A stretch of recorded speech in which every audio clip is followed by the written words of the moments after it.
आप सभी को सादर जय जिनेंद्र। आप देख रहे हैं आपका अपना लोकप्रिय YouTube शांतिनाथ चैनल। संघ की बलियारिका सुज्ञानमती माता जी की, बलियारिका दयामती माता जी की, समस्त आरिका संघ की। देखिए हमारे बीच में दीदी उपस्थित हो चुकी हैं, तो जो भी इधर उधर हो, मंदिर में हो, तो सभी आ जाएं। क्लास शुरू होने वाली है, सभी अपना स्थान ग्रहण कर लें। से करेंगे, मंगलाचरण वाले बच्चे आगे आ जाएंगे। छोटी बच्चियां हमारे बीच में प्यारी प्यारी नव्या और व्यारा को आए और वो मंगलाचरण प्रस्तुत करें।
नंबर है 120 120।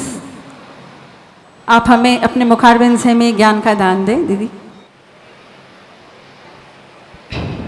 आंखें बंद करिए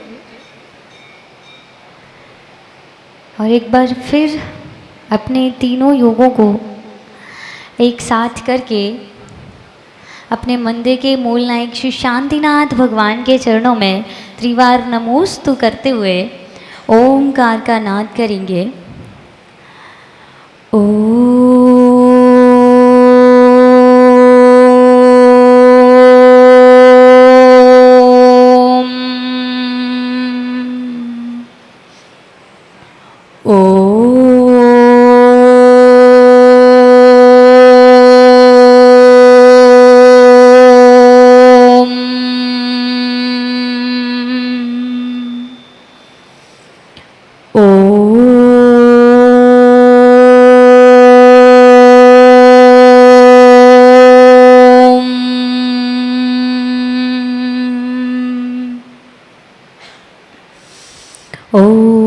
नमः सिद्धेभ्यः, ओम नमः सिद्धेभ्यः, ओम नमः सिद्धेभ्यः।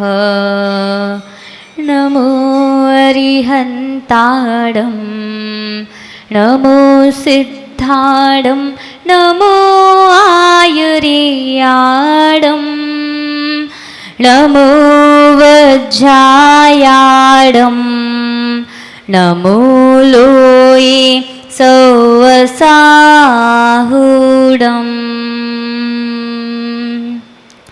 एक प्रार्थना करेंगे, मैं एक पंक्ति बोलूँगी, आपको वो रिपीट करनी है। हे शांत संत अरहंत अनंत ज्ञाता, हे शांत संत अरहंत अनंत ज्ञाता, हे शुद्ध बुद्ध जन सिद्ध अबद्ध दाता, हे शुद्ध बुद्ध जन सिद्ध अबद्ध दाता, आचार्य वर्य उबझाय सुसाधु सिंधु, आचार्य वर्य उबझाय सुसाधु सिंधु, मैं बार बार तुम पाद पयोज बंधु, मैं बार बार तुम पयोज बंधु, है मूल मंत्र नवकार सुखी बनाता, है मूल मंत्र नवकार सुखी बनाता, जो भी पढ़े विनय से अघ को मिटाता, जो भी पढ़े विनय से अघ को मिटाता, है आद्य मंगल यही सब मंगलों में, है आद्य मंगल यही सब मंगलों में, ध्यायो इसे न भटको जग जंगलों में, ध्याओ इसे न भटको जग जंगलों में। बोले आदि ब्रह्मा आदि जनेश्वर देव आदि देवे खजराट श्री आदिनाथ भगवान की, सूर्य नायक मूल नायक सूर्यनगर के मूल नायक श्री खज्जार श्री शांतिनाथ भगवान की, संत श्रोमण्याचार्य गुरुवर शिक्षक विद्यासागर जी महामुनिराज की, नूतनाचार्य परंपराचार्य श्री समय सागर जी महामुनिराज की, आचार्य श्री ज्ञान सागर जी महामुनिराज की, निर्यापक श्रमण मुनिपुंग श्री सुधा सागर जी महामुनिराज की, सानिध्य प्राप्त श्री शिव सागर जी महामुनिराज की, आरिका श्री 105 सुज्ञान दयामती माता जी की, समस्त आरिका मुनि संघ की। अच्छा, सायंकालीन हमारा स्वाध्याय किस ग्रंथ का है? क्या नाम है ग्रंथ का? प्रश्नोत्तर रत्नमालिका। अच्छा, किसी ने इसका पहले स्वाध्याय किया है? कभी पढ़ा हो, सुना है? पहली बार सुन रहे हैं, पहली बार पढ़ रहे हैं, बहुत अच्छा। ये जो प्रश्नोत्तर रत्नमालिका है, ये किसने लिखा है?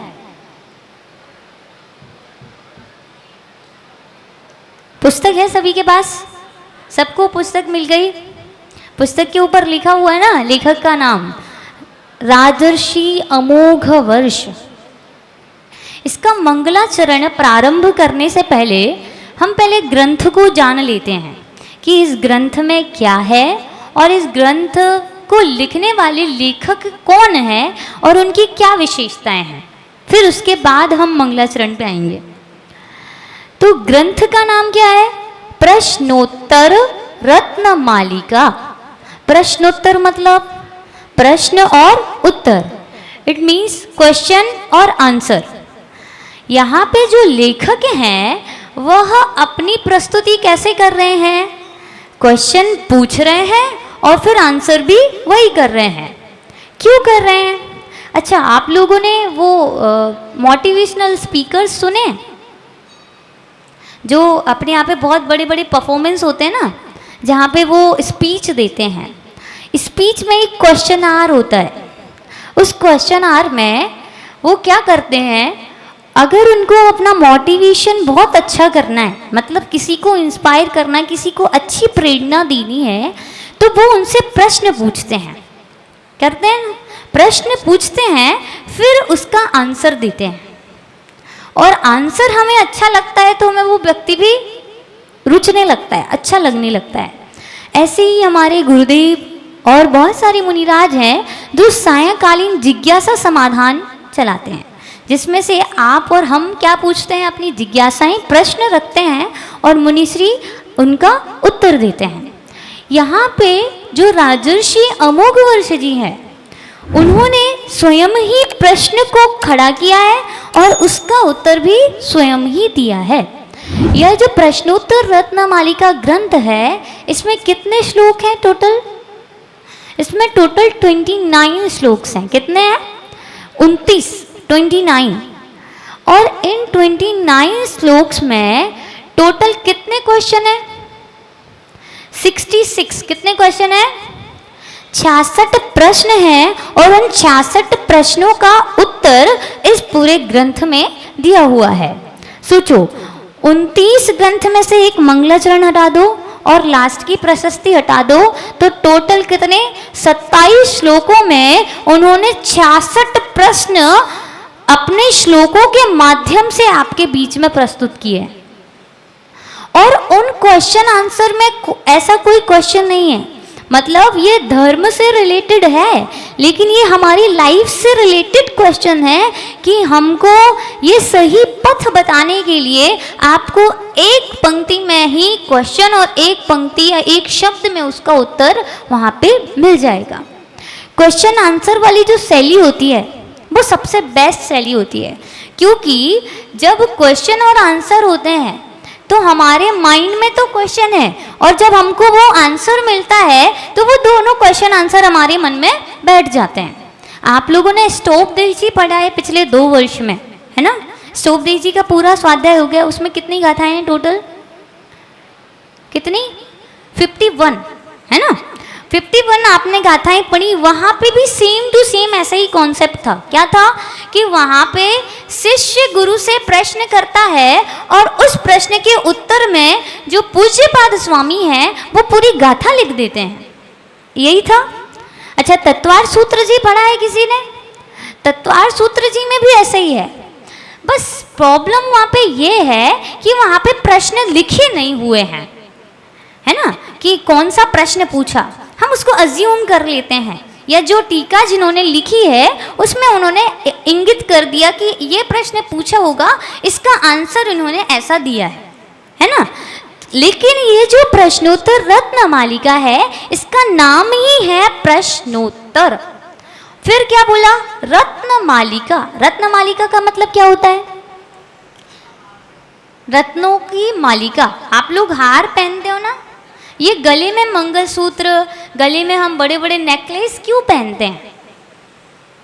आपसे पूछती हूँ, आप लोग खरीदते हो ना और पहनते भी हो। जब शादियों में जाना होता है तो बड़े बड़े झुमके, बड़ा बड़ा सेट पहन करके जाते हैं। क्यों जाते हैं? इसकी क्या इम्पोर्टेंस है?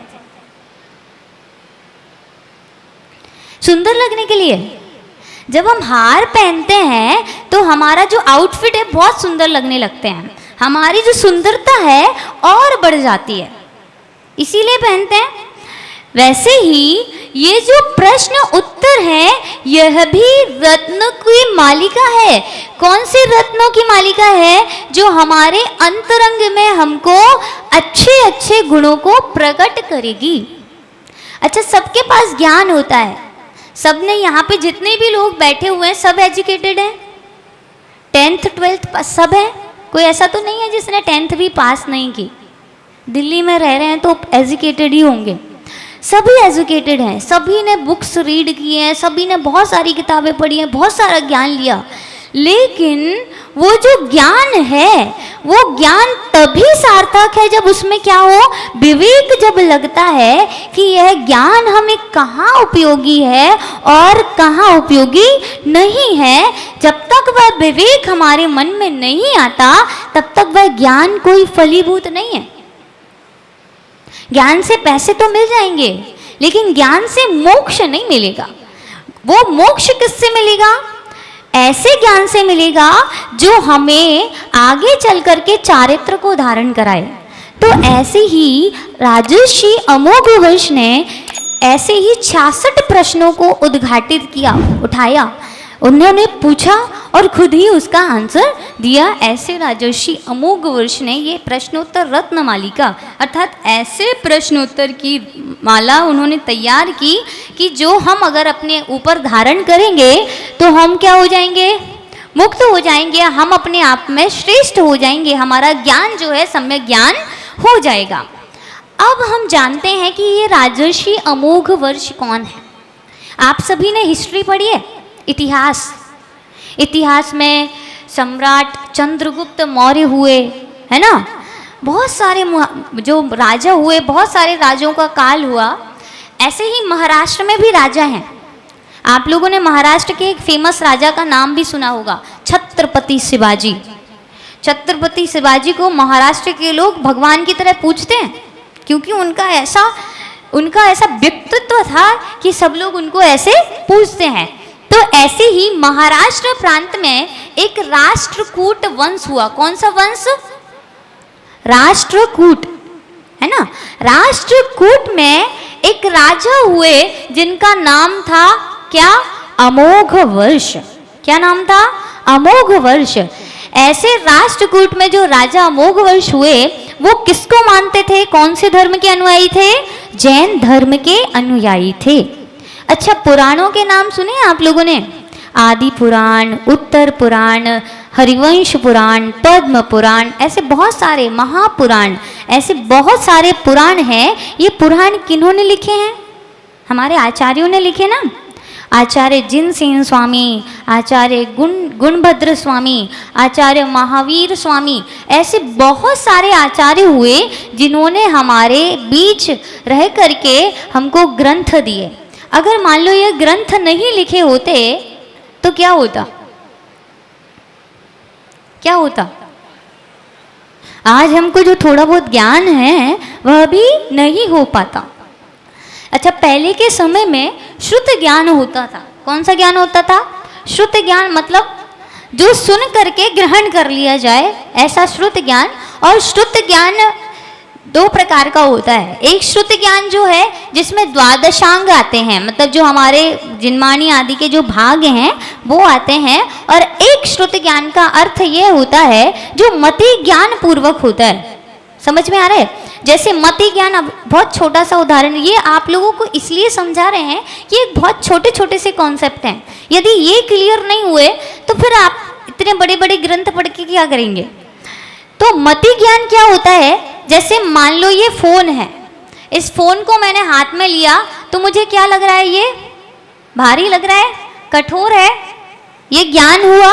कैसे हुआ? ये हमारी स्पर्शन इंद्रिय के कारण ये हमको ज्ञान हो रहा है कि ये कठोर है। तो ये कौन सा ज्ञान हो गया? मति ज्ञान। श्रुति ज्ञान क्या है? जो मति ज्ञान पूर्वक हो। अब ये फोन हमारे लिए सही है या गलत है, ये जो समझ है, ये जो बुद्धि और विवेक है, ये किसके कारण है? श्रुत ज्ञान के कारण, है ना। श्रुतम मति पूर्वम द्वयनेक द्वादश भेदम, ये श्रुत ज्ञान की परिभाषा तत्वार सूत्र जी में मिलती है। तो पहले के टाइम पे आचार्य और मुनिराज ज्ञान जो थे कैसे लेते थे? अपने आचार्यों से सुनते थे और वो ज्ञान उनको आ जाता था। और ऐसे ही जैसे मान लो किसी मुनिराज को ज्ञान हुआ, उनके पास श्रावक आए, पेड़ के नीचे बैठे और उन्होंने अपने तत्वों की चर्चा की, श्रावकों को समझ में आ गया। अब इतना धीरे धीरे काल जो बढ़ रहा था, तो काल बढ़ने के टाइम पे लोगों की बुद्धि भी कैसी थी? कम हो जा रही थी, है ना। जो बुद्धि जो थी कि एक बार पढ़ करके, एक बार सुन करके याद हो जाता था, अब वो नहीं रहा। तो फिर क्या करा? फिर आचार्यों ने सोचा कि यदि ऐसे ही हमारा श्रुत क्षीण होता गया तो हमारे श्रावकों को तो पता ही नहीं चलेगा कि मोक्ष मार्ग कुछ होता है। तो आचार्य श्री सबसे पहला ग्रंथ हमारा कौन सा है? श्री षट खंडागम जी। किन्होंने लिखा? किन्होंने लिखा? आचार्य श्री पुष्पदंत और आचार्य श्री भूतबली स्वामी। ऐसे दो आचार्य हुए जिन्होंने पहला ग्रंथ आगम का लिखा, जिसका नाम था श्री षट खंडागम जी। तो ऐसे ही वहां से ये श्रुत की आराधना प्रारंभ हुई और धीरे धीरे धीरे धीरे करके तत्वाल सूजी, समय सार, प्रवचन सार, ऐसे आचार्य स्वामी कुंद कुंद स्वामी हुए जिन्होंने कितने पाहुन लिखे थे? 84 पाहुन। अब आपसे मैं बोल दूं कि एक कॉपी जो आपको मिली है 7 दिन में जो पढ़ाऊं पूरा भरना है, भर दोगे? क्या कहते हो? कितना इजी है, छोटा सा पेन है उससे लिखना ही तो है, क्या दिक्कत है लिखने में? हमारे हाथ दुख जाएंगे, हमारा दिमाग काम नहीं करेगा, क्या लिखना है? सोचो आचार्य कुंद कुंद स्वामी, उस टाइम पे ना पेजेस थे, ना पेपर थे, ना पेन था, किससे लिखते होंगे? और ऐसे एक श्लोक नहीं लिखा, एक ग्रंथ नहीं लिखा, ऐसे 84 ग्रंथ उन्होंने लिख करके हमको दिए हैं। और अगर मान लो वो यही, उनके पास इतना ज्ञान था, चाहते तो बढ़िया आराम से शुक्ल ध्यान कर करके और अच्छा धर्म ध्यान करके जंगल में बैठते आराधना करते शांति से, क्या जरूरत थी अपने हाथों को इतनी तकलीफ देने की? क्या करते? क्यों लिखे ये ग्रंथ? सोचो उनका उपकार हमारे ऊपर कितना है कि उन्होंने ये ग्रंथ हमारे लिए ऐसे लिख करके छोड़े और उन ग्रंथों को पढ़ करके ये आचार्य हुए।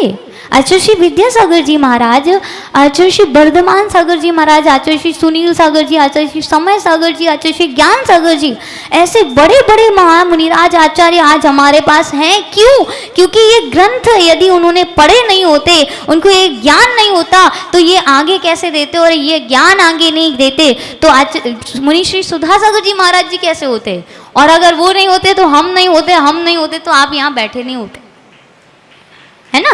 तो ऐसे ही ये जो ज्ञान की जो धारा है, इसको संग्रहित करने में सबसे इंपॉर्टेंट जो किसका इंपॉर्टेंस रहा? जो राजा अमोघ वर्ष हुए, ये जैन धर्म के बहुत अच्छे अनुयायी थे। जैसे कट्टर अनुयायी होते ना, मुस्लिम्स के होते हैं, सिख्स के होते हैं, ऐसे जैन धर्म के अच्छे सच्चे राजा थे राजा अमोघ वर्ष।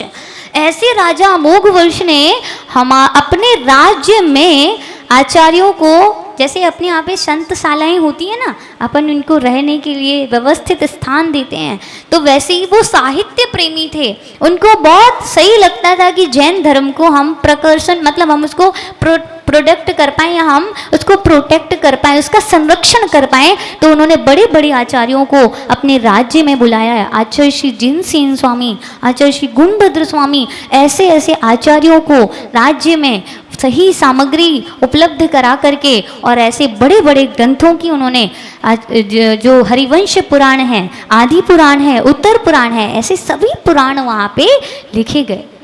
और सबसे बड़ी बात एक राजा की, सोचो राजा का वैभव इतना, और वो राजा होकर के भी ऋषि का जीवन जीता है। परसों आचार्य मुनि श्री शिव सागर जी महाराज जी मंदिर में विराजमान है। परसों स्वाध्याय चल रहा था तो मैं भी चली गई और वहाँ पे चर्चा चल रही थी कि चक्रवर्ती का इतना वैभव होता है। कितना वैभव होता है? 96,000 रानियाँ होती हैं, 84 लाख हाथी होते हैं, ऐसी लाखों लाखों की संख्याओं में सेवक होते हैं, घोड़े होते हैं, रत्न होते हैं, सब होते हैं। तो एक व्यक्ति आया तो उसने पूछा कि महाराज आपकी इतनी रानियां हैं, आपको कोई तो प्रिय होगी, आपने किसी को तो अच्छा देखा होगा। तो राजा कहने लगे कि ठीक है, ऐसी बात क्यों करते हो आप? मैंने आज तक, मतलब जो राजा का वहाँ पे ऋषिपना है कि इतने वैभव के बीच में भी रह करके वो किसी के ऊपर दृष्टि नहीं देखता और वो किसी से इतना राग नहीं करता, तो वो उसको सिखाने के लिए उसने कहा कि एक काम करो, तुम जा करके मेरा पूरा राज्य देख करके आओ, पूरा महल देख करके आओ, और तुमको जो अच्छा लगेगा मैं वो दे दूंगा। लेकिन शर्त है एक। क्या शर्त है? कि एक में तो उसने तेल का कटोरा भर के दे दिया और दूसरे में दूध का, या एक कटोरा दोनों। कह रहे शर्त इतनी है कि तुमको सारी रानियां देखनी है, सारी रानियों के महल देखने हैं, सारे घोड़े देखने, सब देखना है। लेकिन शर्त क्या है? एक भी बूंद गिरनी नहीं चाहिए। अब बताओ, और अगर गिर गई तो तुम्हारा गला वहीं काट देंगे। अब बताओ कौन सा मूर्ख होगा कि अपना गला खुद कटवाएगा? तो उसका फोकस कहाँ होगा? पूरा कटोरे पे कि रानियों पे? पूरा महल घूम लिया, पूरे सैनिक दिखा रहे ये पहली रानी है, ये दूसरी, ये 96,000 भी हो गई, ये उनका महल है। वो गया राजा के पास, राजा ने पूछा हाँ बताओ कौन सा महल अच्छा लगा। तो वो कहने लगी राजा मैंने तो एक भी रानी नहीं देखी, मैंने ना रानी की रानी देखी, ना उनकी कहानी देखी, ना उनका महल देखा, कुछ नहीं देखा। तो उन्होंने कहा क्या देखा? मेरा पूरा ध्यान इन 2 कटोरों पर था कि यदि इससे एक बूंद भी गिर गई तो क्या होगा, गला कट जाएगा मेरा। तो वैसे ही जो राजा ऋषियों की तरह जीवन जीते हैं, उनके पास सारा वैभव होता है, लेकिन वो कौन से कटोरे में मग्न रहते हैं? अपनी आत्मा के कटोरे में मग्न होते हैं। ऐसे ही वो राजा अमोघ वर्ष थे कि इतना राज्य पाट होने के बाद भी वो अपने जैन धर्म में इतने तल्लीन थे, इतना ध्यान रखते थे, जैन धर्म का इतना संरक्षण, आचार्यों का संरक्षण, इतने ग्रंथों का लिखवाना, इतने ग्रंथों को छपवाना, ये सारे काम करने के बाद जो इतिहासकारों से यह पता लगता है कि उन्होंने भी जाकर के आचार्य जिनसेन स्वामी से क्या कर ली थी, दीक्षा ले ली थी। वो भी क्या बन गए, मुनि बन गए। तो ऐसे राजा अमोघ वर्ष के द्वारा ये जो ग्रंथ है ये लिखा गया है। अच्छा, ये इतना जो वक्तव्य मैंने दिया इससे क्या समझ में आया आपको? क्या कहानियाँ सुनने में बड़ी मज़ा आता है, जब तक कहानियाँ चलती हैं जब तक बहुत अच्छा लगता है, लेकिन उसके बाद उसका क्या, उसके पीछे का मेरा मोटिव क्या था वो समझ में नहीं आया। अगर मैं आपसे पूछूं तो कहानी पूरी याद रहेगी, लेकिन मैं उससे पूछूं ये कहानी सुनाने का उद्देश्य क्या था तो आप नहीं बता पाएंगे। उद्देश्य ये है कि इतना वैभव हमारे पास होने के बाद भी, उनके पास होने के बाद भी उनको ये विवेक है कि मुझे सही जगह क्या है, सही मार्ग क्या है, उस मार्ग पे जाना है। और हमारे पास तो उनका तुच्छ भी नहीं है। है किसी के पास हाथी, एक घोड़ा है, महल है? नहीं। जब नहीं है तो क्यों मान करना, और क्यों मान करने के बाद हम उस जिनवाणी का रसपान नहीं करते। तो ऐसी उन जिनवाणी को संरक्षण में करने वाले राजा अमोघ वर्ष, और उन्होंने भी यह ग्रंथ लिखा। संस्कृत भाषा में यह ग्रंथ है और इसमें 29 श्लोक हैं। हम यह प्रयास करेंगे कि ये पूरा का पूरा ग्रंथ इन 7 दिवसों में कंप्लीट हो जाए। बस शर्त एक है कि जब भी हम जिनवाणी का स्वाध्याय करें, आप लोग यहाँ पे रहते हैं साल भर में कोई ना कोई ग्रंथ का कोई ना कोई स्वाध्याय करता है, तो स्वाध्याय करने का एक बहुत अच्छा तरीका होता है एक चीज़ का त्याग करना, है ना। काल शुद्धि होती है, वस्त्र शुद्धि होती है, और ये जो शास्त्र शुद्धि होती है, ये 3 चीज़ों की शुद्धि होती है। इन तीनों चीज़ों को जब हम फॉलो करते हैं तो हमारे शास्त्र के पढ़ने का जो आदर है वो बढ़ जाता है। शास्त्र का आदर कब बढ़ता है? जब हम उस शास्त्र को पढ़ने के लिए कुछ चीज़ छोड़ें, कुछ चीज़ का त्याग करें। और जब वो त्याग बना रहता है तो हमारे दिमाग में भी रहता है कि शास्त्र पढ़ना है, यदि ये चीज़ मुझे चाहिए तो ये पढ़ना पड़ेगा। तो ऐसे ही अपन अभी इसको प्रारंभ करते हैं। आपके साथ मैं भी एक नियम लूँगी 7 दिन के लिए, जब तक अपना ये ग्रंथ पूर्ण नहीं हो जाता। ये ग्रंथ पूर्ण जब तक नहीं हो जाता तब तक हम एक नियम लेंगे। आप अपनी इच्छानुसार भी ले सकते हैं और मुझे भी बता सकते हैं, मैं भी लूँगी आपके साथ, क्योंकि मैं भी इसका अभी पहली बार ही मैं इसका अध्ययन करके आई हूँ आपको कराने के लिए, लेकिन हमारे यहाँ पे ये सिलेबस में नहीं है। तो आपके साथ मैं भी आप इसका स्वाध्याय करूँगी और आप भी इसका स्वाध्याय बड़े आनंद से करेंगे। और इसको जब तक हम पूर्ण नहीं कर लेते, जब तक हमारी कोई भी एक फेवरेट चीज़ जो हमको बहुत अच्छी लगती है, बहुत अच्छी मतलब बहुत अच्छी, उसको देख करके हमारा मन एकदम उथल पुथल हो जाए कि नहीं ये तो चाहिए, उस चीज़ का हम क्या करेंगे? त्याग करेंगे। ठीक है, चलो शुरू करते हैं। निकाल लीजिए मंगलाचरण, निकाल लीजिए।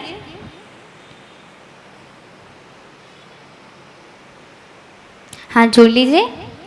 मैं एक एक शब्द का उच्चारण आपको बताऊंगी। मैं एक शब्द बोलूंगी, उसको आपको रिपीट करना है। प्रणिपत्य वर्धमानम प्रश्नोत्तर रत्नमालिकाम वक्षे नाग नरामर वंद्यम देवम देवाधिपम वीरम। इसको इस लय के साथ पढ़ते हैं। प्रणिपत्य वर्धमानम प्रश्नोत्तर रत्नमालिकां वक्षे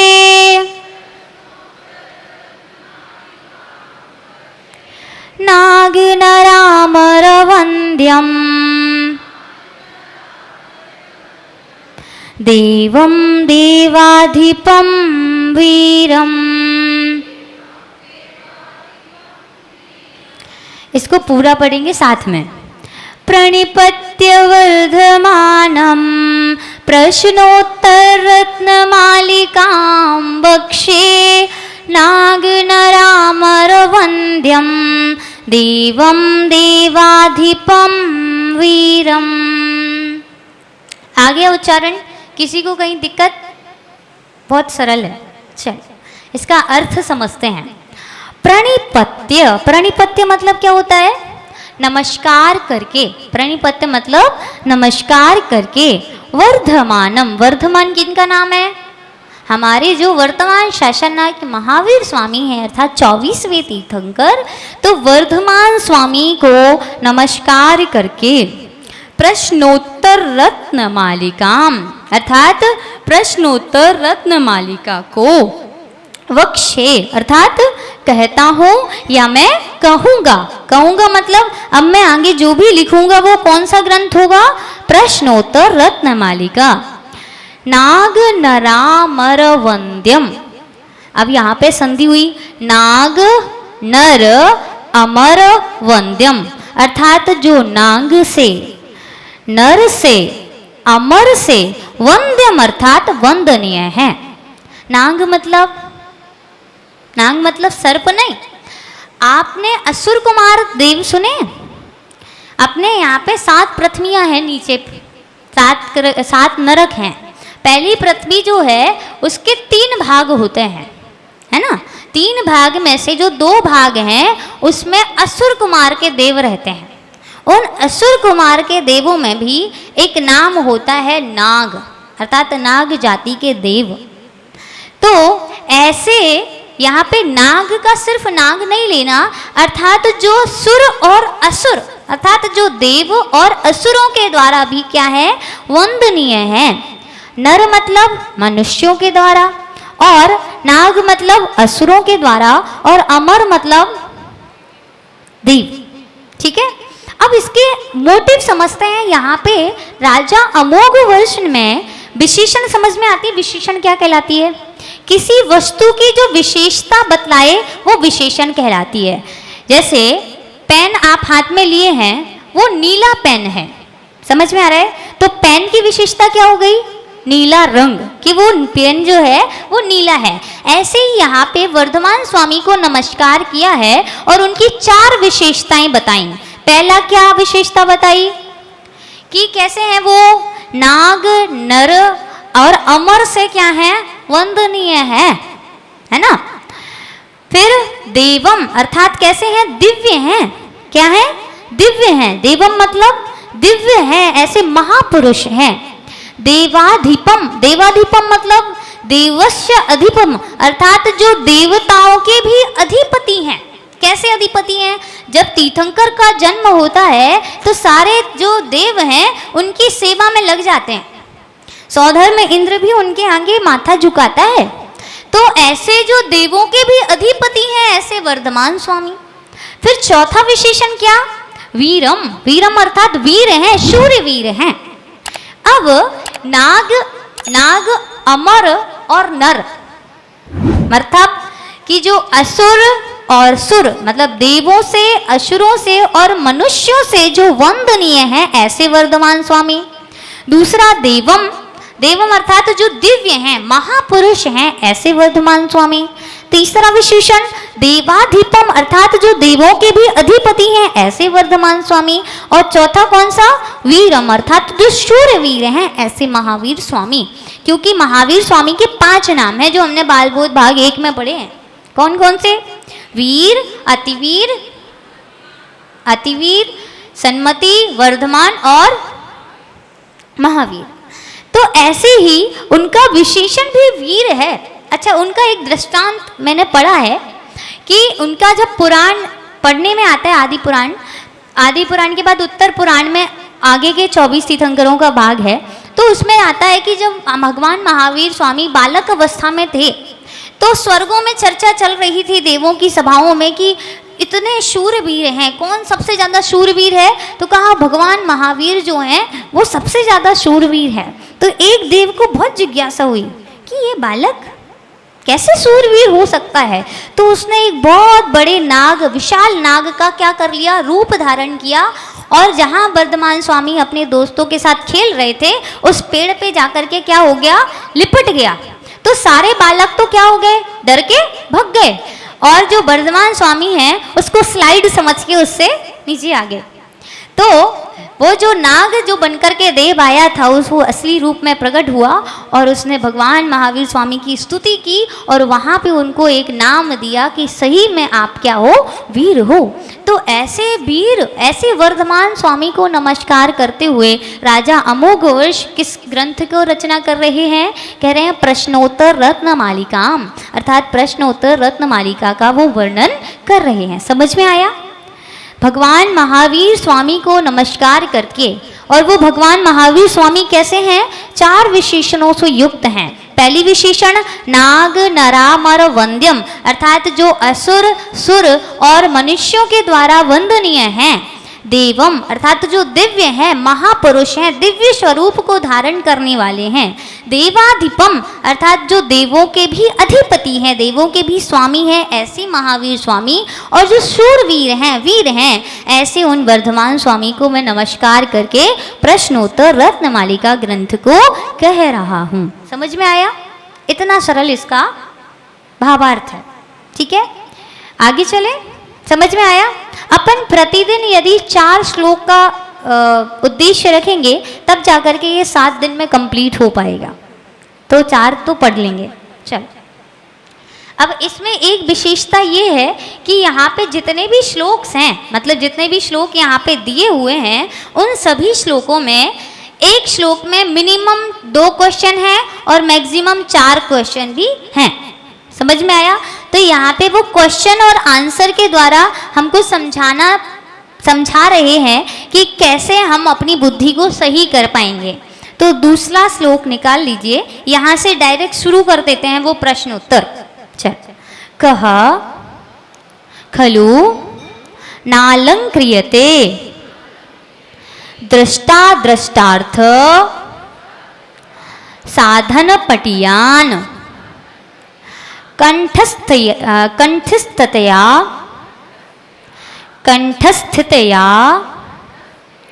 कंठस्थितया विमल प्रश्नोत्तर रत्नमालिकया।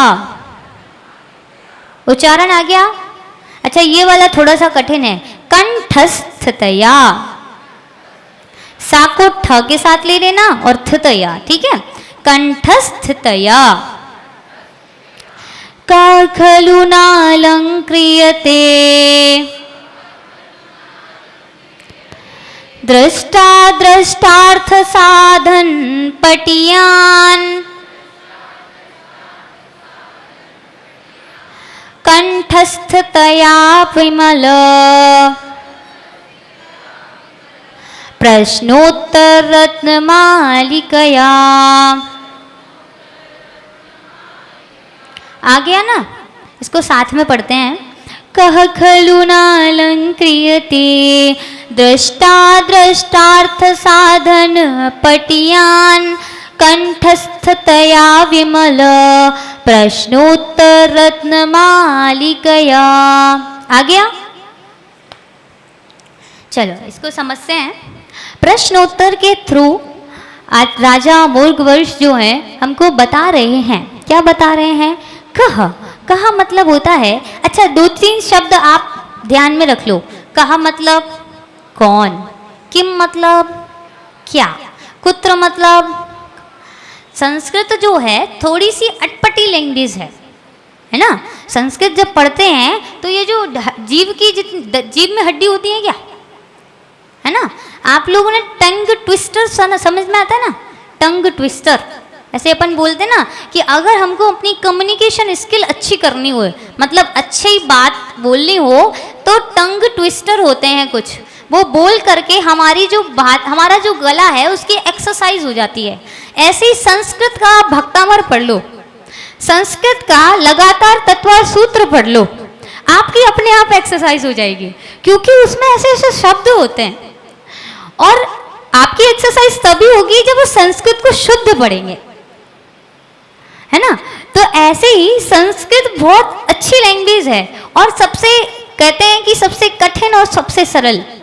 जब हमारा एडमिशन हुआ तो मुझे संस्कृत से बहुत डर लगता था, और अब ऐसा है कि संस्कृत ही हमारी मेन लैंग्वेज है, मुझे संस्कृत बहुत अच्छी लगती है। तो ऐसे ही यहाँ पे संस्कृत में कुछ शब्दावली है, जैसे इंग्लिश की क्या होती है वोकैबुलरी होती है, ऐसे संस्कृत की भी वोकैबुलरी है।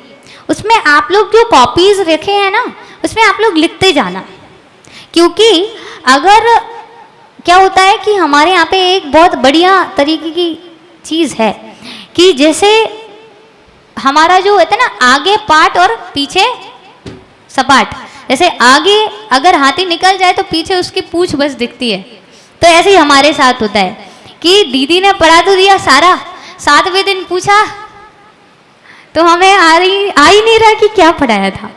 दीदी आप बोल बहुत अच्छा रही थी, सुनने में बड़ा अच्छा लग रहा था, ऐसा लग रहा था बस सुनते जाएं, लेकिन क्या सुना है, जब पूछा तो पता ही नहीं क्या बताया आपने। तो ऐसे ही ये जो कॉपीज आपको यहाँ पे दी जाती हैं, ये हमें घर पे रखने के लिए नहीं दी जाती, उसको लिखने के लिए यूज़ करने के लिए दी जाती हैं। तो यहाँ पे जितने भी प्रश्न होंगे उन प्रश्नों को लिखते जाना और सामने उनके उत्तरों को भी लिखते जाना, क्योंकि अंतिम दिवस आपकी परीक्षा भी होगी और उस परीक्षा में ये प्रश्न भी पूछे जाएंगे, संस्कृत के शब्द भी पूछे जाएंगे। ठीक है, चल कह रहे हैं कह मतलब क्या होता है, क्या या कौन। कह किम ये शब्द जो हैं, अर्थात कह मतलब कौन और कौन कैसा। ठीक है, कह खलु मतलब होता है निश्चय से। ठीक है, नालंक्रियते मतलब ना अलंक्रियते, अलंक्रियते मतलब अलंकार होना, मतलब अलंकार मतलब विभूषण, मतलब हमारा जो शोभा बढ़ाते हैं वो कहलाते हैं अलंकार, जैसे हमारे आभूषण। तो कह रहे हैं कह खलु नालंक्रियते, अर्थात कौन, ना अलंक्रियते अर्थात कौन जो है अपने आप को अलंकृत नहीं करेगा, कौन नहीं करेगा। तो कह रहे हैं दृष्टा दृष्टार्थ साधन पटियान, दृष्टा मतलब होता है दृष्ट। पहले शब्दों को जानेंगे फिर, क्योंकि संस्कृत में एक बड़ी पेचीदी चीज होती है कि श्लोक तो पूरा लिखा होता है, लेकिन जब हम उसका भावार्थ समझते हैं तो पीछे से जाते हैं, आगे से उसका अर्थ नहीं आता, पीछे से उसको पूरा लेकर के उसका भावार्थ बनता है। तो पहले शब्दों को समझो। दृष्ट मतलब क्या होता है, जो दिखता है वो दृष्ट है, और दृष्ट दृष्टार्थ अर्थात कह रहे हैं दृष्ट और उसमें संधि हुई अदृष्ट, दो शब्द हैं दृष्ट और अदृष्ट, मतलब देखा गया और जो नहीं देखा गया, ऐसा दृष्ट और अदृष्ट। अर्थ मतलब क्या होता है, पदार्थ। साधन पटियान, साधन पटियान मतलब कह रहे हैं कि जो दृष्ट और अदृष्ट पदार्थों को जानने में साधन है, मतलब हमारे लिए जो रीजन है वो पटियान। पटियान मतलब अपने आप बोले बहुत पटु है, चतुर है। चतुर मतलब जो जल्दी से समझ जाता है, जो चतुर होता है अर्थात जो जल्दी समझ जाता है, पटु बोलते हैं उसको। तो कह रहे हैं साधन पटिवान कंठस्थतया विमल, अर्थात कंठस्थतया, कंठस्थतया मतलब कंठ में स्थित कर लेना। विमल, विमल मतलब जिसमें कोई भी मल नहीं है, जो कोई भी गंदगी जिसमें नहीं है, वो कहलाता है विमल। प्रश्नोत्तर रत्न मालिकया, प्रश्नोत्तर रत्न मालिकया, इसमें तृतीय विभक्ति है, अर्थात प्रश्नोत्तर रत्न मालिका ग्रंथ के द्वारा। अब आते हैं पीछे से, कह रहे हैं रत्न प्रश्नोत्तर रत्न मालिका के द्वारा कौन है जो अपने आप को विभूषित नहीं करेगा। क्यों? क्योंकि यहाँ प्रश्नोत्तर रत्न मालिका में इतने अच्छे अच्छे प्रश्न और उत्तर दिए गए हैं, तो उससे जो जीव अपने कंठ में इसको स्थित कर लेगा, अर्थात जो इसमें क्वेश्चन और आंसर दिए हुए हैं, इसमें जो प्रश्न उत्तर दिए गए हैं, उसको समझ करके सिर्फ पढ़ना नहीं है, कह रहे हैं कंठस्थतया। आज मैंने सुबह एक लाइन बोली थी, कंठी की विद्या और अंटी का धन हमेशा विपत्ति के समय काम आता है। आपने जो चीज किताबों में पढ़ी, वो किताबों में पढ़ करके छोड़ दी, याद नहीं किया, तो क्या वो आगे कभी कोई पूछेगा तो याद आएगा? नहीं। तो हमेशा विपत्ति के समय में कंठगत विद्या ही काम आती है। और ऐसे ही जब हम सभी चीज़ों से हमारे घर का धन खत्म हो जाता है, तो हमारे पास जो अंदर अंटी में, मतलब अंदर गोदरेज में जो धन रखा हुआ है, जो महिलाओं में चावल के डिब्बों में जो छुपा रख देती हैं, छुपा करके 1000-2000 रुपए, वो विपत्ति के समय में काम आते हैं। तो ऐसे ही कंठी की विद्या और अंटी का धन विपत्ति के समय आता है काम। वैसे ही यहाँ कह रहे हैं कि प्रश्नोत्तर रत्न मालिका, अर्थात प्रश्नोत्तर रत्न मालिका के द्वारा, और उसको कंठ में स्थित कर लेना। और वो प्रश्नोत्तर रत्न मालिका कैसी है? विमल, अर्थात उसमें कोई भी दोष नहीं है। ऐसी दोष रहित प्रश्नोत्तर रत्न मालिका को कंठ में स्थित करके कह रहे हैं दृष्टा दृष्टार्थ साधन पटियान, अर्थात जो दृष्ट और अदृष्ट पदार्थ हैं उनको भी क्या है? साधने में, उनको जानने में जो निपुण है, कौन सा ग्रंथ है? प्रश्नोत्तर रत्न मालिका। क्योंकि इसको हम पढ़ लेंगे तो जो सामने दिख रहा है उसका तो ज्ञान होगा ही, सामने जो नहीं दिख रहा है उसका भी हमको क्या हो जाएगा? ज्ञान हो जाएगा। तो वैसे ही कह रहे हैं कि ये जो ग्रंथ है इसको क्या करना? कंठ में स्थित कर लेना। तो कौन सा ऐसा मूर्ख प्राणी है जो ना अलंकृयते, अर्थात अपने आप को अलंकारित नहीं करेगा इस प्रश्नोत्तर रत्न मालिका से, जो कि कैसी है? उसकी विशेषता है ये दृष्टा दृष्टार्थ साधन पटियान, अर्थात जो देखे हुए और ना देखे हुए पदार्थों को भी वो जानने में योग्य है। ऐसी प्रश्नोत्तर रत्न मालिका को ऐसा कौन सा जीव है हम में से जो अपने कंठ में स्थित नहीं करना चाहता, या हम अपने ऊपर उसको अलंकारित नहीं करना चाहते? इसका आंसर क्या है? कोई भी नहीं है। अर्थात जो भी सज्जन पुरुष होगा, जो भी अपना अच्छा चाहता होगा, अपना हित चाहता होगा, वह इस प्रश्नोत्तर रत्न मालिका को अपने कंठ में स्थित करेगा। आप लोग करेंगे? हैं? स्टोपदेव जी याद किया था? किस किसने किया था? 3 त्रिरत्न, और किसी ने नहीं किया? हमारे यहाँ जब हम 11th में जाते हैं तो हमको स्टोपदेव जी पढ़ा देते हैं और उसके बाद हमको यहाँ याद करा देते हैं। हमारे यहाँ पे डंडे की चोट पे पढ़ाया जाता है, याद करके ही मानते हैं। तो ऐसे ही आपको भी यहाँ पे डंडे की चोट पे ये याद करना है। आज तो पहला दिन है तो आज मैं पढ़ा रही हूँ, कल से मैं आपसे पढ़वाऊंगी भी कि आपने सही में पढ़ा कि नहीं पढ़ा। और ये जो श्लोक का उच्चारण अभी पूछ लो मुझसे, अगर नहीं आ रहा समझ में कि दीदी ये क्या है, क्या लिखा हुआ है, तो मैं बता देती हूँ कल। लेकिन मैं आप लोगों में से किसी को भी खड़ा करके बोलूँगी चलो पहले श्लोक का उच्चारण करके बताओ, आपको बताना पड़ेगा। लेकिन ऐसा नहीं है एकदम डर जाओ फिर आओ ही नहीं, पता चले कल सभा खाली है मैं बस बैठी हूँ, है ना। तो जो नहीं समझ में आएगा वो मैं बताऊंगी, लेकिन आपको अपना 100% देना है, ठीक है। तो यहाँ पे कह रहे हैं ऐसा कौन सा मूर्ख प्राणी होगा जो इस प्रश्नोत्तर रत्न मालिका को अपने कंठ में स्थित नहीं करेगा, इसको इससे अपने आप को अलंकारित नहीं करेगा। रत्नों की माला तो सब पहन लेते हैं, है ना, डायमंड ज्वेलरीज तो सब अपने ऊपर धारण करना पसंद करते हैं, लेकिन ऐसा कौन सा बुद्धिमानी जीव है जो इस संसार से भयभीत होकर के कि हे भगवान, आज ये जो चारों गतियां हैं ये तो बहुत भयभीत करने वाली हैं, इनको खत्म करने वाली, ऐसी मुक्ति को देने वाले हमको जो ग्रंथ है ये मैं इसको धारण करूंगा। समझ में आ गया ये अर्थ? एक बार और अपन इसको श्लोक से समझते हैं। का खलु नालं क्रियते, अर्थात कौन, निश्चय से कह रहे हैं। निश्चय मतलब यहाँ पे बिल्कुल जो कहना है वो सही है, 100% वो निश्चय कहलाता है। तो कह रहे हैं का खलु नालं क्रियते, अर्थात ऐसा कौन सा व्यक्ति है जो अपने आप को इससे अलंकारित नहीं करना चाहता या नहीं करेगा, इससे विभूषित नहीं होगा, अर्थात ऐसा कोई भी व्यक्ति नहीं है। किससे नहीं होगा? तो कह रहा है जो दृष्टा दृष्टार्थ साधन पटियान, अर्थात जो देखने योग्य पदार्थ हैं। देखने योग्य पदार्थ जैसे सच्चे देव, शास्त्र, गुरु शास्त्र और गुरु वचन, ये सारी चीजें हमें दृष्टार्थ हैं। लेकिन अदृष्टार्थ क्या है? इनका जो फल होगा, मोक्ष है, स्वर्ग है और जो पुण्य पाप है, ये फल जो है ये जो देखने वाले नहीं है, इसका भी ज्ञान करने में जो पटियान है अर्थात चतुर है, ऐसा जो ग्रंथ है उसको कंठ में स्थित करना चाहिए। और यह प्रश्नोत्तर रत्नमालिका यह कैसी है? विमल है। जो कंठ में इसको स्थित करेगा वह दृष्ट और अदृष्ट पदार्थ दोनों का ज्ञान कर लेगा और इससे वह विभूषित हो जाएगा। ठीक है, तीसरे श्लोक का उच्चारण करते हैं। यहां से प्रश्नोत्तर शुरू है।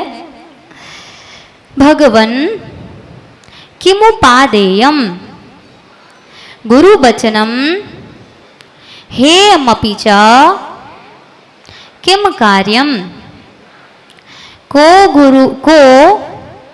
गुरुरधिगत तत्वः सत्वहिता सत्यहिता भ्युद्यतः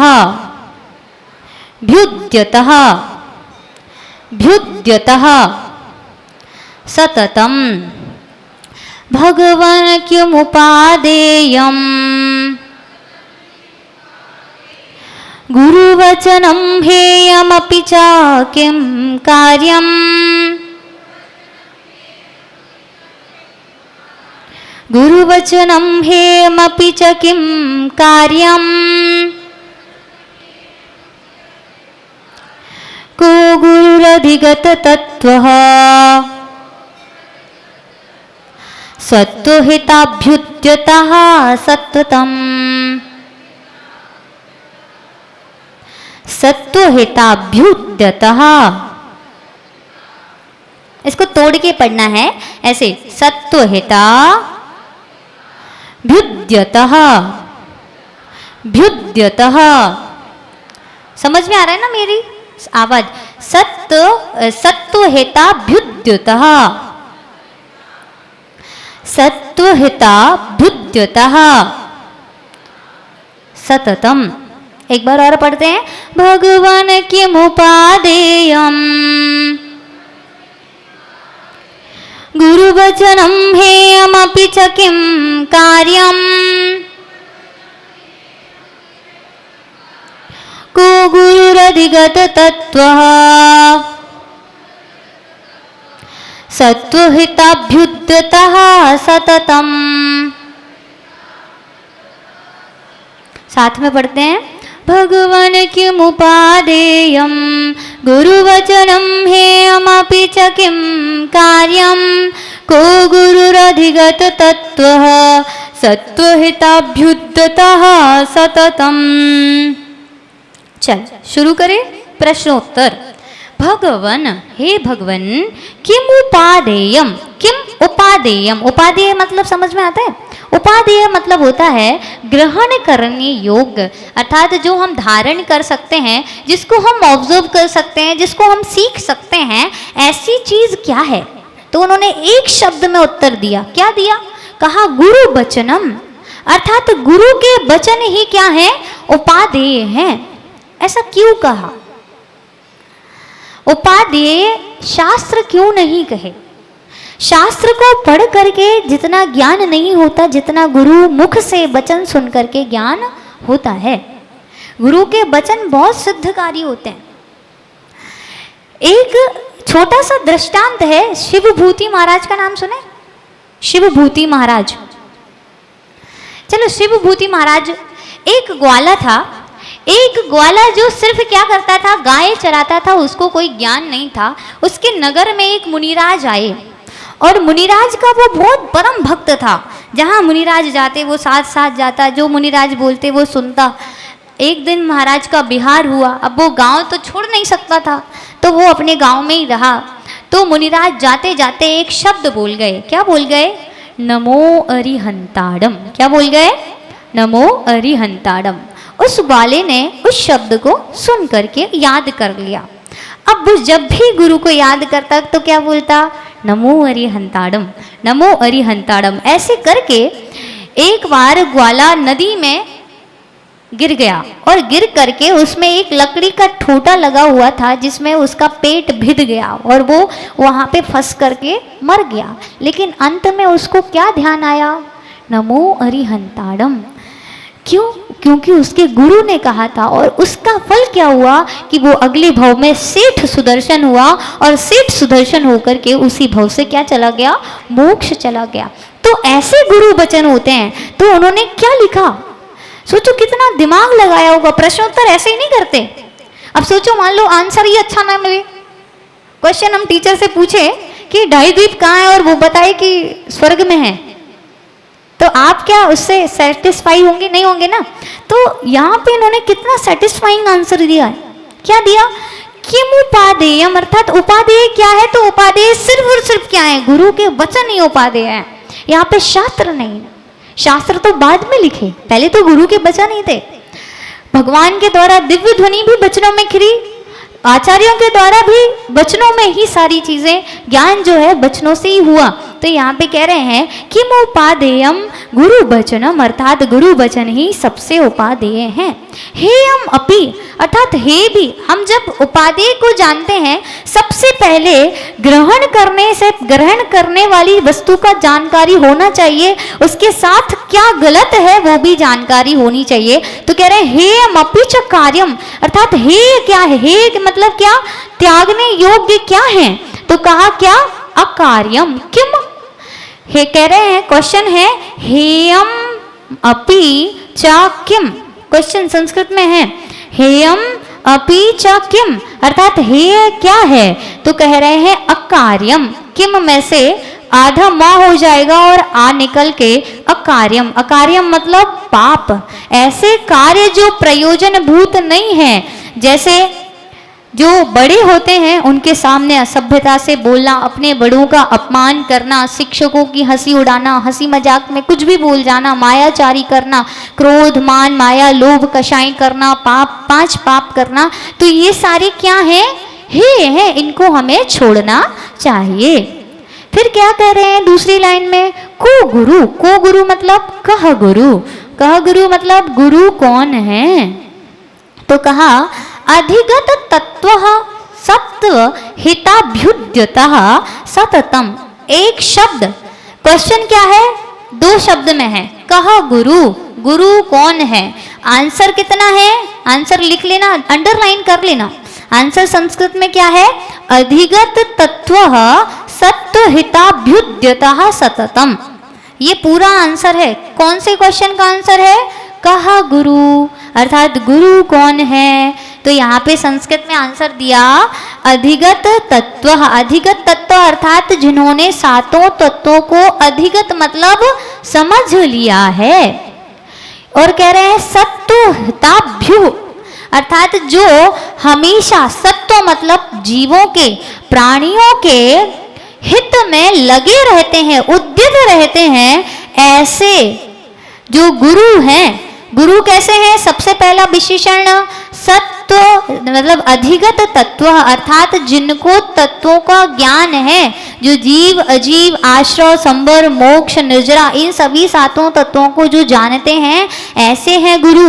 दूसरा सत्तुहिताभ्युद्यतः सततम, अर्थात जो हम सभी प्राणियों के हित में हमेशा, सततम मतलब हमेशा क्या करते रहते हैं, लगे रहते हैं, हमेशा उनका हित चाहते हैं और उनके हित के लिए क्या करते हैं, प्रवचन आदि देते हैं, ऐसे जो होते हैं गुरु होते हैं।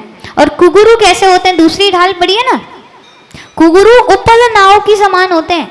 जी कुगुरु जन्म जल उपर नाव, अर्थात जो कुगुरु होते हैं वो कैसे होते हैं, उपल नाव, अर्थात पत्थर की नाव में क्या आप नदी पार कर सकते हो।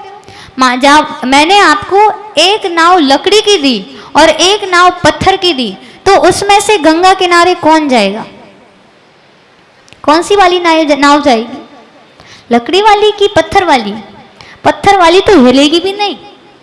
तो ऐसे ही जो गुरु जिनको तत्वों का ज्ञान नहीं है, जो देव शास्त्र गुरु को नहीं जानते, जो अपनी ख्याति पूजा आदि के लिए ही लगे रहते हैं, ऐसे गुरु हमारे लिए सही गुरु नहीं है। गुरु कौन से हैं, कहा सत्वहिताभ्युत मतलब सत्य हिता भ्युद्यतः सततम, अर्थात जो सत्वों के प्राणियों के हित में हमेशा लगे रहते हैं, ऐसे गुरु। और वह गुरु ही कैसे होना ही चाहिए, सातों तत्वों का जिनको पूर्ण ज्ञान है, जो समझते हैं और समझाने की चेष्टा करते हैं, ऐसे वो गुरु होते हैं। समझ में आया। कितने क्वेश्चन पढ़े हमने, पहला क्वेश्चन पढ़ा किम उपादेयम, अर्थात उपादेय क्या है, गुरु वचनम, अर्थात गुरु वचन ही उपादेय है।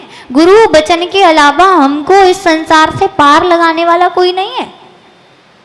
एक शिवभूति महाराज हुए, वो इतने बुद्धिहीन थे, मतलब उनके ज्ञानावरणी कर्म का क्षयोपशम इतना तगड़ा खराब था कि जैसे कोई जीव होता है ना, कि उसको समझा जा रहे हैं कि ये ज्ञान है, ये दर्शन है, सम्यक ज्ञान है, सम्यक चार है, तो उसको समझ नहीं आ रहा क्या है ये। मुनिराज बेचारे उनको समझा समझा के परेशान हो गए, लेकिन उनको ज्ञान नहीं हो रहा, क्योंकि उनके ज्ञानावरणी कर्म इतना तेज है। लेकिन गुरु के वचन उनको हमेशा ध्यान रहते थे। एक बार गुरुजी ने उनको एक लाइन बढ़ाई थी, माँ रुष माँ तुष, क्या, माँ रुष माँ तुष, अर्थात ये जो आत्मा है ये देह से अलग है, लेकिन ये बुद्धि में उनके घुसते ही नहीं थी। शिवभूति महाराज इतने, क्योंकि उनका ज्ञानावरणी कर्म इतना तेज वो था, बहुत क्षीण था, तो वो उनको समझते ही नहीं थे। महाराज उनको समझाए, नमो हरिहंताड़म, वो भी समझना आए, नमो सिद्धाड़म समझ ही नहीं आए। तो अब जो गुरु होते हैं, गुरु तो जब तक कह रहे हैं कि एक आचार्य ने एक बहुत अच्छा दिया था, क्या हाइको, कि गुरु से मैं बांसुरी बना, मैं तो ठेठ बांस था। ऐसा एक हाइकू है कि मैं तो कैसा था, ठेठ बांस था, लेकिन गुरुजी ने उसको निकाल निकाल करके इतने माधुरी बांसुरी बना दी कि अब उसी को लोग सुनना पसंद करते हैं। और बांस को कोई अपने पास नहीं रखता, लेकिन वो बांसुरी उसी बांस की बनती है। तो कह रहे हैं कि वैसे ही शिवभूति महाराज के गुरु भी ऐसे ही थे, डंडे की चोट पे सिखाते थे, लेकिन उनकी बुद्धि में नहीं घुसता। जिस दिन उनका ज्ञानावरणी कर्म का क्षय होना था, एक दिन आचार्य मुनि श्री शिवभूति महाराज आहार के बाद निकल रहे थे, तो अपने यहाँ पे पहले ये चक्कियाँ नहीं होती थी, तो एक महिला थी, उसने मूंग को क्या करा, ओखली में कूटा, और ओखली में कूटने के बाद उसके हम क्या कर देते हैं, अलग कर देते हैं। तो सूपे के द्वारा वो अलग कर रही थी। तो उनको मारुष मातुष तो याद नहीं रहा, लेकिन उनको क्या याद रह गया, मास तुष मास भिन्नम, अर्थात जैसे ये मूंग की दाल का छिकला इससे अलग है, वैसे ये देह भी हमारी अलग है, ये हमारी छिलके के समान है। ये हर एक पर्याय में ये शरीर बदल जाता है, नरक में जाएंगे तो शरीर बदल जाएगा। तो सोचो गुरु बचनों की कितनी उन्होंने इतना बस ध्यान किया, क्या ध्यान किया कि तुष मास भिन्नम, अर्थात मूंग की दाल का छिकला जैसे मूंग से अलग होता है, वैसे ही हमारी आत्मा इस देह से अलग होती है। और उसका चिंतन करके उनको उसी क्षण केवल ज्ञान हो गया, अपने गुरु से भी पहले। सोचो, जो एक क्षण पहले महामूर्ख निपट मूर्ख ज्ञानी था, और वो एक क्षण बाद एक शब्द से, गुरु के एक वचन से खूब केवल ज्ञान को प्राप्त होकर के मोक्ष चला गया। तो ये होती है गुरु वचनों की महत्वता। इसीलिए उन्होंने कहा किम उपादेयम, अर्थात उपादेय सिर्फ और सिर्फ गुरु वचन है। हे क्या है जो कार्य करने योग्य नहीं है वो सारे ही कार्य ये हैं। और तीसरा, गुरु कौन है? तो गुरु जो तत्वों को समझते हैं और सभी प्राणियों के हित चाहते हैं और प्राणियों के हित में लगे रहते हैं, ऐसे गुरु होते हैं। इस प्रकार अपने 3 श्लोक जो हैं पूरे हो गए। 3 श्लोक में हमने 3 प्रश्न समझे और 3 प्रश्नों को समझ करके मंगलाचरण समझा। पहले श्लोक में क्या था कि यह प्रश्नोत्तर रत्न मालिका से कौन अलंकृत नहीं होना चाहता, अर्थात सभी अलंकृत होना चाहते हैं। क्यों? क्योंकि यह प्रश्नोत्तर रत्न मालिका दृष्ट और अदृष्ट दोनों ही पदार्थों को जानने में, समझाने में हमको श्रेष्ठ है। समझ में आया? तो इन श्लोक को जब हम पढ़ते हैं तो बहुत टफ लगते हैं, लेकिन जब हम इनको समझते हैं ना तो बहुत अच्छा लगता है। तो ऐसे ही हम बहुत सरल तरीके से, बहुत अच्छे से। अच्छा, आप लोगों से एक और प्रश्न, आपको समझ में आया कि नहीं आया? हिलाओ तो, मुंडी हिला दो, मुझे भी तो लगे कि मैंने पढ़ाया कुछ समझ में भी आया। आया सच्ची में? तो इसको कंटिन्यू करना है। तो फिर नियम लें, क्योंकि शास्त्र का आदर तो जरूरी है। जब शास्त्र तभी दिमाग में आता है जब उसको लिए कुछ छोड़ा जाए। तो मैंने जैसे प्रवचन या स्वाध्याय के पहले ही बोला था कि इस शास्त्र को जब हम शुरू कर रहे हैं, 7 दिन का समय है, हम प्रयास करेंगे कि ये शास्त्र पूर्ण हो जाए और पूर्णतः 100% आप भी ट्राई करना। और ये तभी होगा जब आप इसको पढ़ कर के आएंगे, क्योंकि ऐसा वाला गेम नहीं खेलना हमको कि हाथी पूरा निकल गया और बाद में रह गई उसकी पूंछ, है ना। हमने आपसे पूछा तो कौन है गुरु, ये तो नहीं पता, ऐसा वाला आंसर नहीं चाहिए। आप लोगों इतनी संख्या में यहाँ पे बैठ करके इतने अच्छे से स्वाध्याय करते, एकदम शांतिपूर्ण। आप सभी हमसे उम्र में ज्येष्ठ श्रेष्ठ हैं और आपको हमें स्वाध्याय कराने का अवसर प्राप्त हुआ, यह भी हमारे लिए बहुत सौभाग्य की बात है कि गुरु का इतना आशीर्वाद है कि हमको यहाँ बैठने का यहाँ पे अवसर मिल रहा है।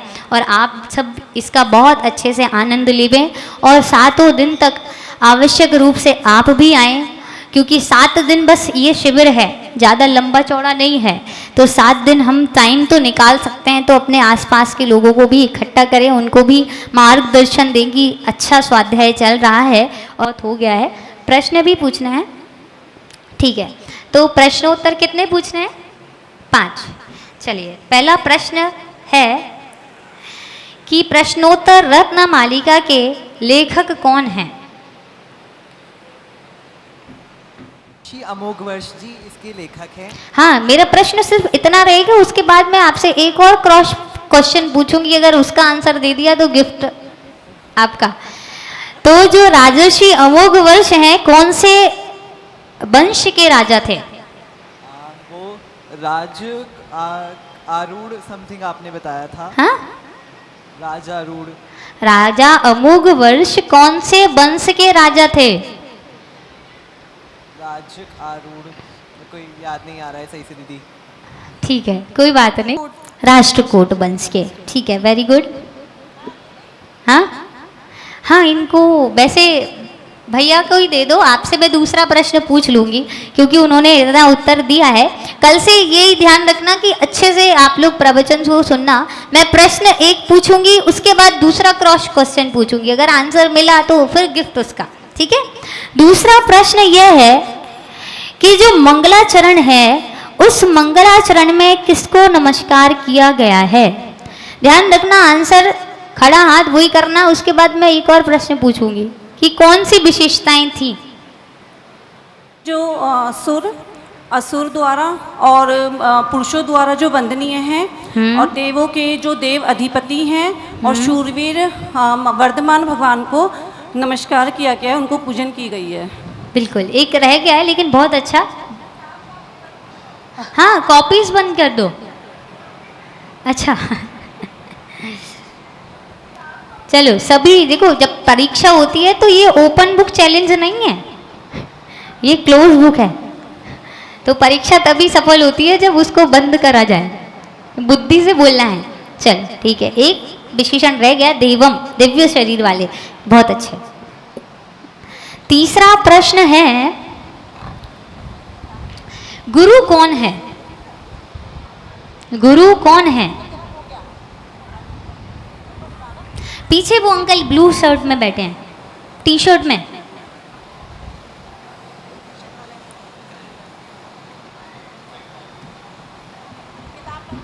किताब बंद करो भैया।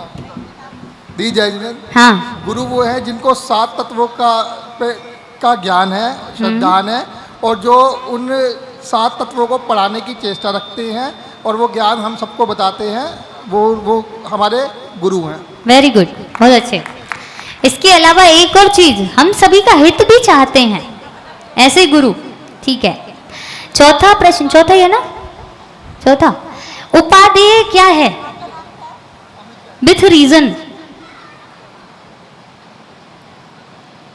वो दीदी रेड दुपट्टा डाले हैं। गुरु वचन जो है वो उपादेयम है। क्यों? रीजन क्या है? शास्त्रों को क्यों नहीं कहा उपादेय? क्योंकि गुरु जो है वो हमारे हित में तत्पर रहते हैं। हाँ, तो जो भी वो चीज़ हमें बताते हैं, अगर वो एक छोटा सा अंश भी हम उसको ग्रहण कर लेते हैं, जैसे आपने स्टोरी में भी बताया हाँ, था, तो उससे हमारा कल्याण हो जाता है। वेरी गुड, बहुत अच्छे। तो गुरु वचनों से ही सही ज्ञान होता है। सबसे अंतिम प्रश्न, हेय क्या है? मतलब छोड़ने योग्य जो है वो क्या है? ये दादी बैठी है ना फर्स्ट नंबर। हाँ हाँ जी। अप्रयोजन अर्थ जो भी है उसे छोड़ने लायक है। सभी जो अकार्य हैं, मतलब जो करने योग्य काम नहीं है, वो सारे ही क्या है? छोड़ने योग्य हैं। चाहे पाप हो, चाहे कषाय हो, सारी चीजें छोड़ने योग्य। बहुत अच्छे, वेरी गुड। इस सभी खड़े हो जाएं। जिनमानी स्तुति, क्या आरती? ठीक है, जिनमानी स्तुति के बाद खुश है विषय सौख्य विरेचना है, पीयूष है विषय सौख्य विरेचना है, पीतेषु शीघ्र मिटती चिरवेदना है, पीतेषु शीघ्र मिटती चिरवेदना है, भाई जरा जनमनो रोग निवारती है, भाई जरा जन्म रोग निवारती है, संजीवनी सुख करी जिन भारती है, संजीवनी सुख करी जिन भारती है, जावाणी के ज्ञान ते सूझे लोकालोक,